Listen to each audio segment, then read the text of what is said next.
Keep living the adventure. Axis of Awesome.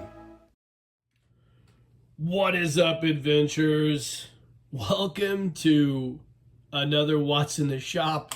Actually, today we're doing a What's in the Shop redo in a way. I had my number 42 live stream the other night, and about halfway through, my internet went to shit, and the stream kind of looked kind of crappy towards the end of it, and I felt bad about it, so I decided I'd make a real quick video and go through some of the stuff that kind of was pixelated on that live stream. So this will be kind of just like a little redo in a way. Cool little video for you guys. I know I said I wasn't going to do more videos, but apparently I lied. So we're going to pause the video and kind of work through some of this stuff.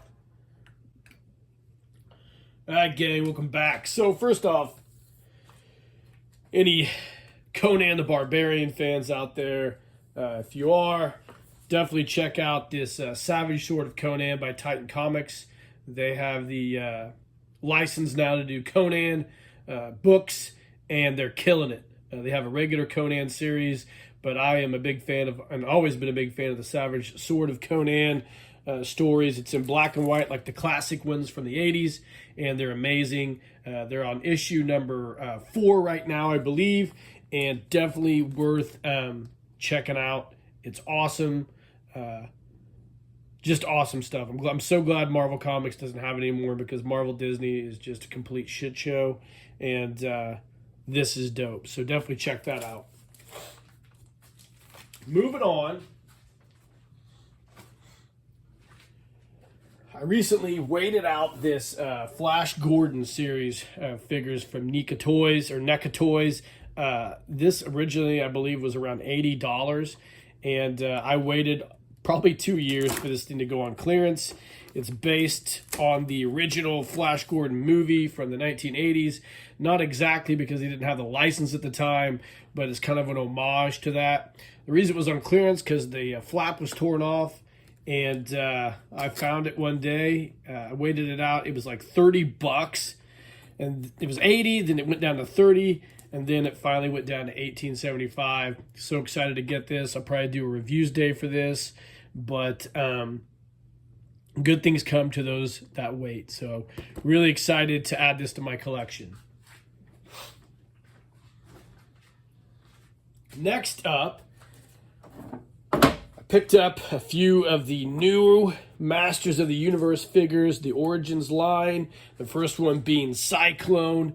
This is one of my favorite figures as a kid. I don't know if I mentioned that on the stream, but I had the original Cyclone. This in here has the play action. It's a little bit of an upgrade than the original. So you just pop the waist up and he'll do the spin. I got a reviews day of that coming. My son loves this guy. It's a rad figure. Shout out to Mattel Creations for making a really dope recreation of that figure. And then the other figure I got was the Extendar. He's kind of cool. Not nearly as cool as the original. The original, if you guys remember, all the limbs extended. This one here, just his waist and his head pop out, and then the arms, you can just pop these off and add these extender pieces in there. So I imagine it was going to be too expensive to redo the tooling for this figure to make everything extend, and it would have got them outside their $20 price point for these figures. So that's cool. I love the Masters of the Universe Origins line. It's probably one of my favorite action figure lines right now, because it's definitely aimed for collectors and kids, but it's super kid friendly. The figures are all awesome, and it brings back a lot of really good memories from when I was a kid and collected Masters of the Universe. So those are a few of the non-G.I. Joe things I wanted to share. One more thing. So I recently acquired a vintage Pulsar figure. If you watched the live stream, my brother had one of these, and I actually got to play with it as a kid, and I wore it out. So I recently restored this for a video, and one of the first things I've done with my 3D printer is I made a set of Repro mission discs for Pulsar. If you guys are familiar with this, a lot of the Pulsar mission discs are missing, so You can pop the head out, and there's the mission disc in there. I made these with a 3D printer, and then I got the decals for them off Toy Polloy's website. He provides those decals for free. You can just download them. So I used water slide decals and made a set of reproduction decals for my Pulsar figures. So that is a video that's coming in the future.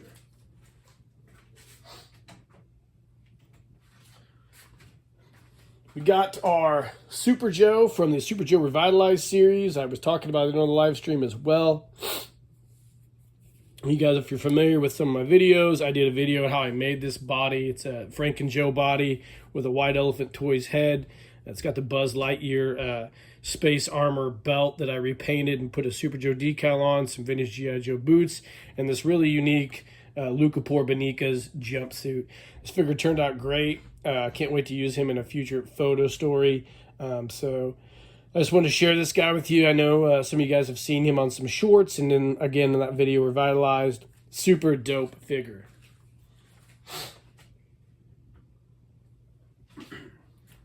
Moving on to G.I. Joe related items. If you guys are woodworkers, I am. I use the Craig jig, pocket hole jig, and the screws that those for those pocket hole deals from Craig come in these little containers. I've saved a ton of them, and I've painted this one. I painted another one too. It was in my Super Joe video that Adam and I did together from G.I. Joe Lost Chronicles. These are make great G.I. Joe storage crates. This is painted orange, and I kind of screwed it up a little bit, and I'll just weather it. But these make great storage containers for your G.I. Joes. So if you do woodworking and you're a guy who likes to customize, you can definitely use these Craig pocket hole screw containers to make really cool containers. Next up, I have some Sean Huckster Tesla pistols that I painted. I was on Sean's live stream with Paul Knapp, and I saw his 1-to-1 Tesla pistol he painted, and I decided the ones he sent me in the mail, I would paint mine up as well. So I love the way these look. They're going to be for my Super Joes. So if you do buy these off Cotswold, definitely paint them. What I did, I just used some metallic paint of different colors. Then I used a Mod Podge, a gloss Mod Podge for the cylinder portion. So pretty cool. I didn't do a video on it. I just figured I'd share it in a What's in the Shop. So there's those. Apologies, I'm battling some allergies today. I don't usually get allergies, but apparently last night I did. Another thing, so we'll get to this here in a second. Some of you guys who watched the live stream, this is just going to be kind of redundant to you. I'm restoring an Action Man submarine right now. My goal is to get this done and do a video of it in a swimming pool. Should be coming later on this fall. I'm working on finishing the video right now, but I actually made a repair tab. It was broken. A lot of these Action Man canopy pieces have the one tab broken, so I figured out a way to fix that. So you guys will see that in a video as well, how I did that coming up. But can't wait to get this Action Man Seawolf sub restored. I got it pretty cheap off eBay. It's missing some parts, but thanks to the amazing Jim Egner at TK560, we're going to remedy all that. So be on the lookout for this really cool Action Man restoration video, as well as a real action adventure of me and my buddy and my son diving this thing in a swimming pool.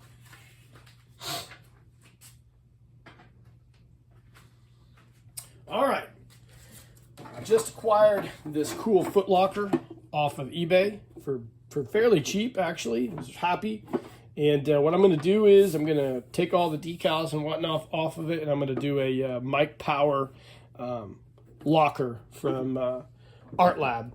Randall has a really cool locker conversion for the Mike Power Lab that goes in this thing. So I've thought about getting a foot locker at some point and doing another video. So this is going to be another one of those, similar to the Super Joe locker that I did. So be on the lookout for it as well, too, because it's going to be a rad video.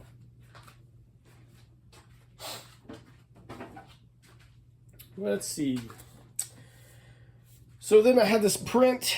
I got it at a Comic-Con. I had somebody draw this, and I wanted to do an interpretation of the G.I. Joe Land Adventure, and I've made a colorized version of this. You'll see here on the side, and this will be available later on this year, I think. I'm going to make some prints and maybe put them out there for contests and whatnot. So be on the lookout for this as well.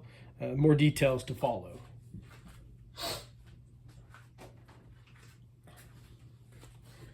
All right, so I'm making a couple of these custom dive sets.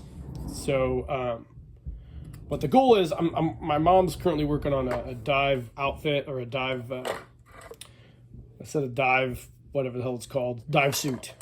And I'm going to do that, and then I'm going to provide a cool dive tank, as well as all the deep sea dive gear. It's going to come in one container here. I've got two of them. I don't know how I'm going to sell them yet.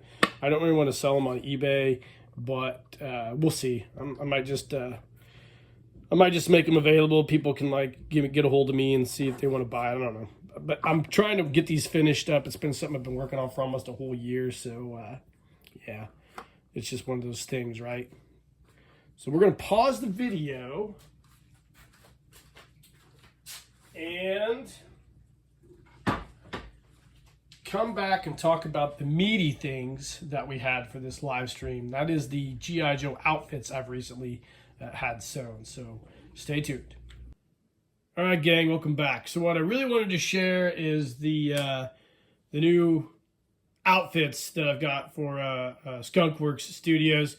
I shared those on the live stream. Unfortunately, that live stream went to shit about that time. So we're gonna go ahead and cover these real quick.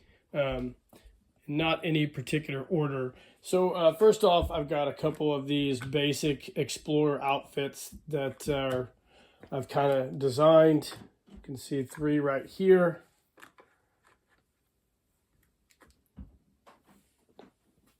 They're very basic, simple outfits. One here is just a basic tan on brown. They're really cool. Look at the nice little button accents on there. Then I've got this second outfit I came up with, and these are my adventure pants.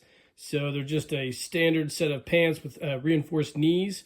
And then there's this nice field shirt. I might add some pockets to this at some point. I still haven't decided. It's kind of still in the experimental phase. Here's just another Explorer outfit, real basic. Just the green shirt and tan trousers. Just a nice, basic, real simple adventure team style outfit, kind of homage to the old outfit sets of the later 70s G.I. Joes. So then we've got some really cool, let's pull them out here, some really cool, I call them deluxe outfits, I guess.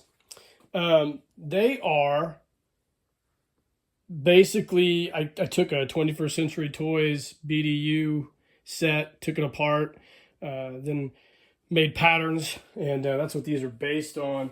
There's some really cool camouflages here. Let's see if I can name them. I've got the Spoonflower receipts here for these, and we'll go over these real quick. I can see remember which one's which. Let's see. I believe this one here is the Tiger Camo. I had somebody, doesn't really have the designer on here. I had somebody make this for me. He scaled the print down. I thought it was really, really cool. So this is a super dope outfit. I like the tiger stripe print works with this. It's got deluxe pants, pockets, knee pads, and then I took the jacket and then had my mom cut it down into a field shirt. Same thing with this one. This is a camouflage from Red Kite Camouflage on Spoonflower, and I believe this particular camouflage is called Combed Leaves. And I've made a couple outfits out of this, but this is the first deluxe one I've done with the pants and the pockets and whatnot, and I really like the way this thing turned out as well. Last, we've got this really cool tiger camo. This one is, the name escapes me. Can't find it on here, but it's a tiger camo a gal on Spoonflower had, and I did a basic builds for this. You'll see later on this year. I love the way this turned out. I love the way the camouflage print turned out. I did it kind of as a tribute to the Defender camouflage shirt. You've seen that before. I think the Cotswold did a Mike Power set or a Cybernetic Explorer set utilizing camouflage similar to this.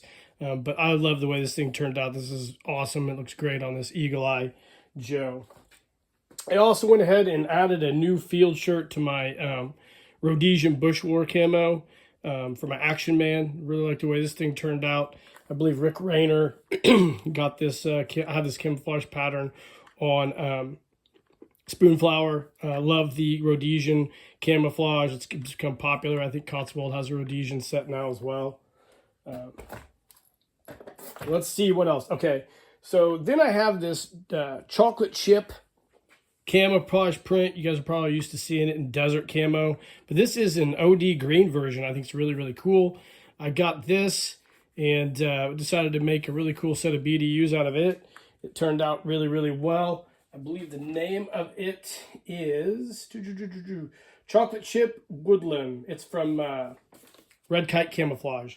So he does an awesome job with the camouflage prints. He's got some new ones I'd like to get and do some more outfits on, but this is awesome.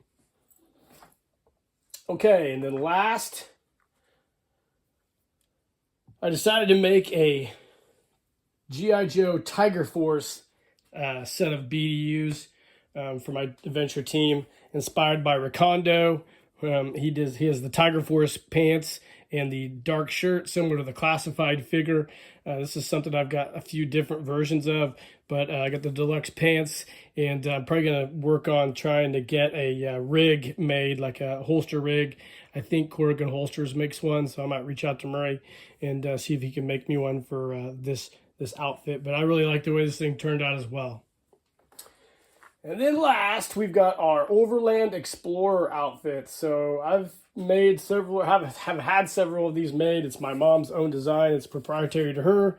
And this particular one here, this orange, is a old nylon jacket I had that was worn out. So we took it apart, and she made at least 3 outfits out of it. Super cool. It's got the hood. These are great. I love these things. They're really easy for her to make, and they look great with different patterns. So here's the orange, and then here are 2 of the camouflages that I have. Now these are really cool camouflages.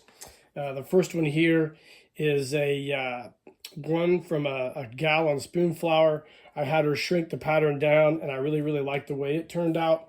And the other one is a Russian woodland camouflage here. So these are both done in the Overland Explorer version. Both have deluxe pants, the pocket on the side, but I really, really like the way this one and this one both turned out. I think they're super dope. You know, I can't wait to utilize all these in something. I mean, they're unique. They're one of a kind to me. My mom really doesn't make clothes for anybody else. So it's cool to have somebody. It's cool to have a person, and Erin, it's her name is Erin. It's cool to have Erin who makes all my stuff, and it's very fortunate. I know there's a lot of guys out there that are really good at 3D printing and all the other cool things that I'm not good at, but I do have somebody to sew my clothes for me. So with all the extra fabric we had, we did make. She managed to make some other stuff. So. We made a few more of these Overland Explorers in the blue. This is from an old Merrill raincoat that I had, so I have some extras of those. And she was able to make a ton of field shirts. Got one in the smoky black camo type stuff, the chocolate chip. This in here. This is a really cool print you'll see here on a later basic builds. Another Red Kite camouflage shirt. that cool wacky camo print here in a shirt, and then of course the tiger stripe and a shirt. We also did a new Rhodesian just field jacket, so I think that turned out great as well. And something I'm working on, I haven't really mastered it. I don't know how it's going to look. Probably get some opinions from the rest of the Axis of Awesome, but I've made these out of an old set of jeans. I made these adventure pants. They're a little bulky, but I think it works. They kind of look odd, but I'll float that around to the rest of the gang and see what they think. I like the way they look, and I like the way they turned out. So I've got several other outfits here. Like I said, I got a few extras of the orange Overland Explorer jacket and pants, and then we've got a couple more of the Merrill blue Overland Explorer sets. So yeah, I got a lot of this stuff. I know a lot of you guys are probably gonna ask me, and I didn't really address it on the live stream, but the elephant in the room is, am I going to sell any of this? The answer is probably no, not at this time. Reason being is I've popped 2,000 subscribers, so I'm going to have some contests here when I come back in September. And then also I've got plans for some of this stuff. So no, I don't think I'm going to sell anything right now. At a later date, I do have some special camouflage that we're going to make as many Overland Explorer outfits as we can. Those will definitely be for sale. We'll hopefully have those this fall when I come back. And, you know, that's about it. So, yeah, be on the lookout for some of this stuff. I mean, I'd love to be able to sell some of it, but let me grab something else here. Oh, we do have a few more camouflage patterns. So we do have another set of adventure pants. I guess I didn't show those yet. These are in olive drab out of a really heavier cotton material. I really like the way those turned out. I have a few more of these just gray field shirts, tan field shirts. Did some more Rhodesian shirts, several of the green shirts, and I have this one Russian camouflage print, as well as some other stuff. But back to what I was saying, like as far as selling them, after I'm done doing everything I plan on doing, I might offer up a few of these for purchase. I don't know. We'll just have to wait and see. We'll play it by ear. So. Anyways, guys, that kind of wraps up my What's in the Shop follow-up, I guess, to correct all the streaming errors I had. At the end of this video, I'm going to showcase my t-shirt that I will be having available when I come back in September, as well as a trailer for the Project Armstark movie, and also the Curse of the Golden Skull as well. So I hope you guys enjoyed the little What's in the Shop. Apologies again for the streaming issues the other night. There's nothing I can do about it. It's just the way it goes sometimes. So hope you guys are doing great. Hope you guys are going to have a great summer. I'll definitely be back in September. And you might hear from me a little bit in between them. Maybe some special videos, but who knows. Guys, keep living the adventure, and cheers.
In the vast unknown where shadows dance with whispers and the air is thick with ancient secrets, lies the cursed relic, the golden skull. Its hollow eyes pierce through the darkness, beckoning the foolish to seek its power. But beware, for those who dare to possess it, awaken a malevolent force, binding them to a fate darker than death itself.